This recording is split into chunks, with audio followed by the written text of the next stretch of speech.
A very good friend of mine invited a few friends and me over to see his hometown in the Philippines. He was visiting his relatives for a few days, but he wanted to bring us along because he hasn't been back there since he was 7, and he was afraid that he might feel a bit alienated. We were hesitant to agree due to the cost of the trip and how rude it would be to intervene in a family reunion. But my friend explained that Filipinos really enjoyed the company and might even let us stay in one of their houses. To top it off, he showed us pictures of a stunning white, sandy beach right next to his hometown. At this point, the offer was very hard to decline. We went there a few weeks ago, and we just got back. What I experienced there, it still haunts me, even though we have returned. I was a bit of a skeptic, and I would have probably been the last of my friends to believe old folklore. But it seems the locals provided better explanations than I could at these moments. For our first few days there, we were in Manila, the capital of the country, and these days were some of the most normal. The cities there are pretty modernized, and the locals spoke decent enough English, so we didn't feel that set apart. We spent these first few days tasting the food and getting to know the culture. They were friendly people, but they weren't very chatty. By our 4th day, it was time to go to our friend's place, which was a long way from Manila, in a province called Bicol. We travelled by car, which nearly took us half the day, and the further we went, the more rural the places looked. Vast roads turned into rice paddies and buildings became huts and old, wooden houses. The only vehicles on the road were rusty pickup trucks, pedicabs and jeepneys. Our rented Toyota Vios stuck out like a sore thumb. We stayed there for around 12 days. The following are some of our downright creepy experiences. Day 1. We arrived at my friend's place, and his family welcomed us with open arms. There was a simple party with enough food to feed a whole neighborhood. Karaoke, of course, which is a Filipino staple, and lots of beer. It was all fun, and everyone was laughing and singing, until it started to get dark. This was when things started to get strange. Immediately after the sun went down at around 6 p.m, they started cleaning up and guests started to leave. It was strange because it was so early and everyone still looked as if they were having plenty of fun. I asked my friend why the party was over so soon. He just said that people in these parts hit the sack earlier, and they say that it's not safe to be out at night. The thought of this place not being safe, it really confused me, since the town was small and very rural, so criminals didn't seem like they should be an issue. But I shrugged it off and we slept in an extra room in my friend's house. Day 2. My friend brought us to his cousin's house down the street. He was close to her as a kid and really wanted to pay her a visit. She was 5 months pregnant and he couldn't wait to see her. But when we got to the house, there were a few men boarding up the windows. My friend yelled at the men in Filipino. I couldn't understand them, and one of the men yelled back. My friend explained to us that he was her husband and that we could go right in.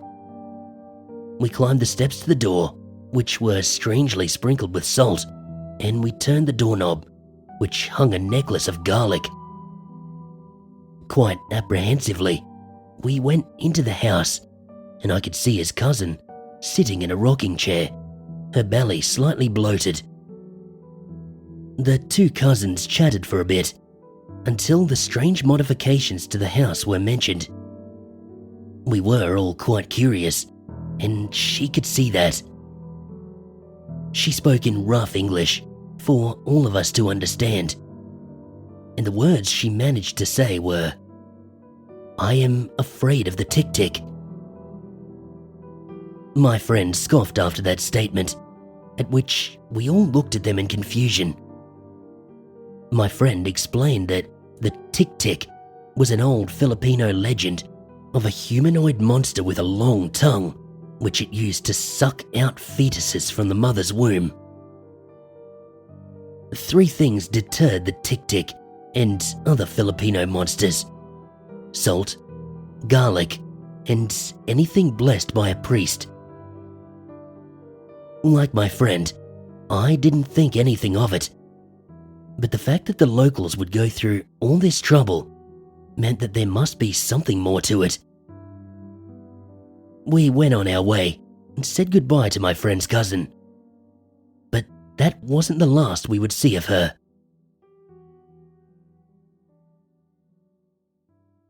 Day 4.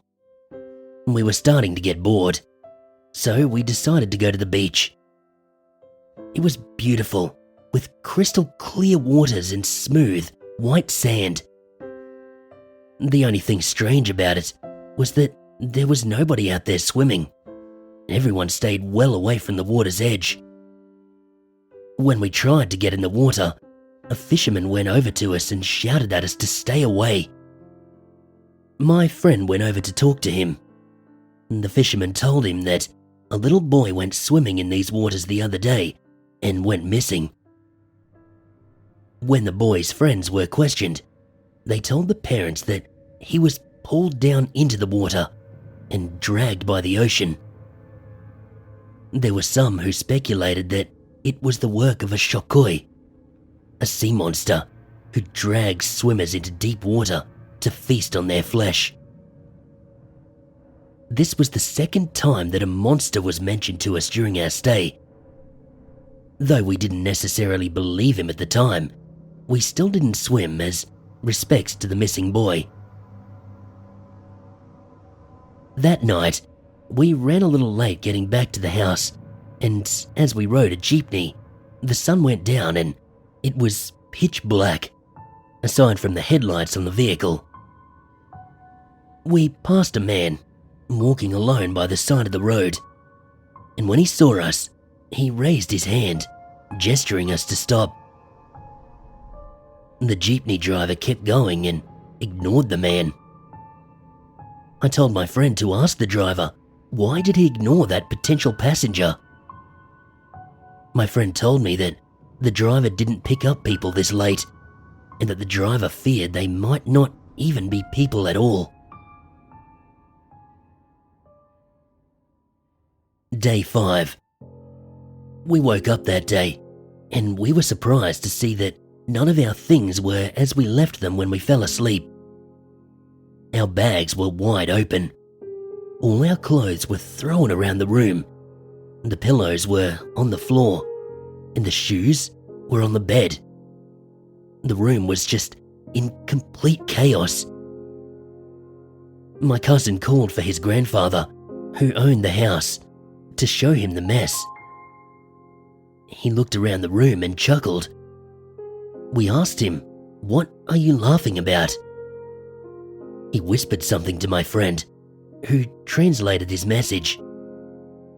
He told us that children must have gotten into the room. This was strange, since we never saw any children in the house before.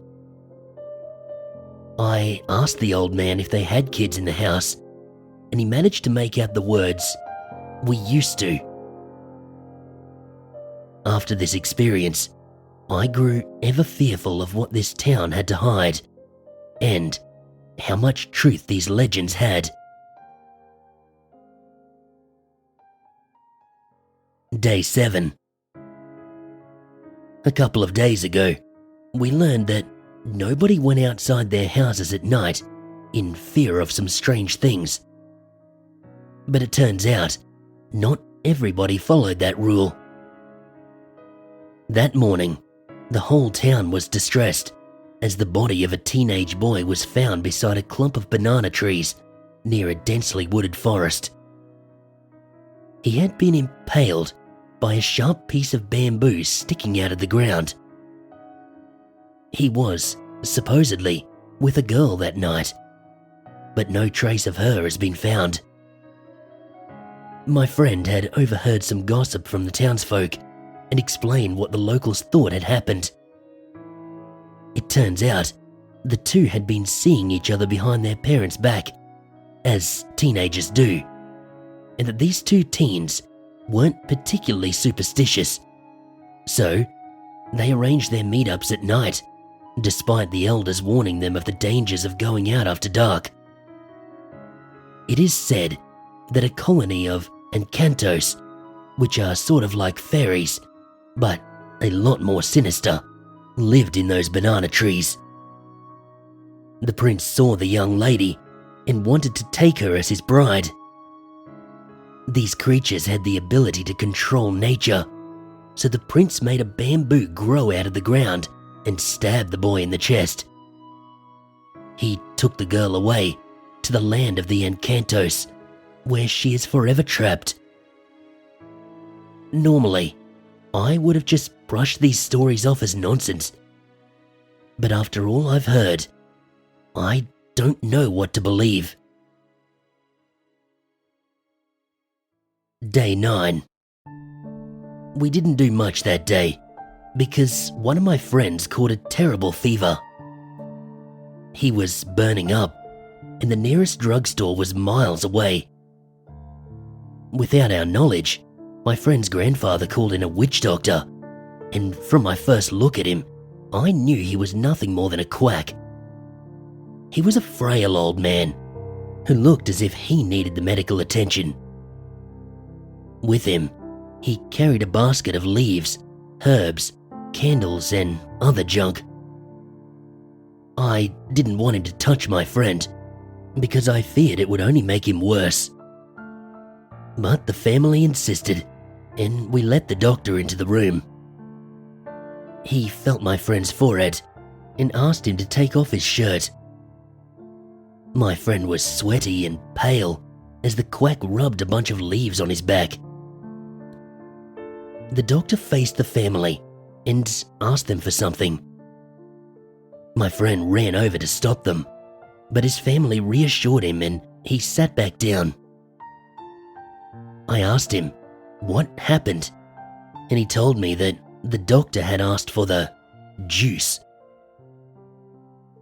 An hour later, a relative arrived with a bowl of slimy, red liquid. The doctor grabbed it and mixed in some herb, which looked a bit like mint. He held it in front of my friend's mouth and made him drink it. I nearly barfed at the horrifying sight, but I couldn't speak due to utter shock. The doctor stood and left the room, as did my friend's family. When we were alone, we argued amongst ourselves on why we would let that nut even touch our friend. We stopped as our friend slowly sat up and looked at us with his normal, reddish tan skin. He no longer felt warm, nor did he show any signs of ever being sick in the first place. The doctor had cured him. I don't know how, but he did.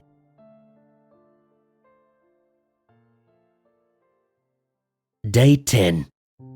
This was a Sunday, and when we woke up in the morning, my friend's family was already urging us to go to church. The church was Catholic, and they kept the doors open to let the air in, which made sense in the warmer climate. A few of my friends and I, who were not Catholic, stayed outside while pretty much the entire rest of the town was in the church. It was about midway through the service when an old man arrived. He just stood outside, staring at us with a creepy grin. The townsfolk started to notice him, and they immediately gestured for us to go inside. We followed the direction. Once we were through the doorframe, the man's grin disappeared. Everyone was just staring at him, wondering what he would do next. A few minutes later, he left, and the mass continued on as if nothing ever happened. We went over to our friend and we asked who the hell that was, and he told us nobody knew. I asked why the whole town seemed afraid of him if they didn't even know him. He simply replied, "In such a small town, not knowing somebody is scary." I still had a lot of questions in my mind, but I decided to keep them to myself. Who was that man? Why was he intently staring at us? And why did he not follow us into the church?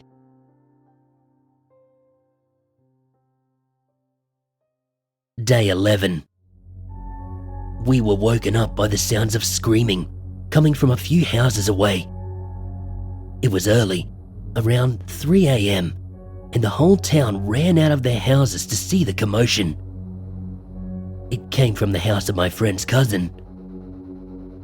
We ran over there, still in our pajamas, to see a decently large crowd gathered in front of the house.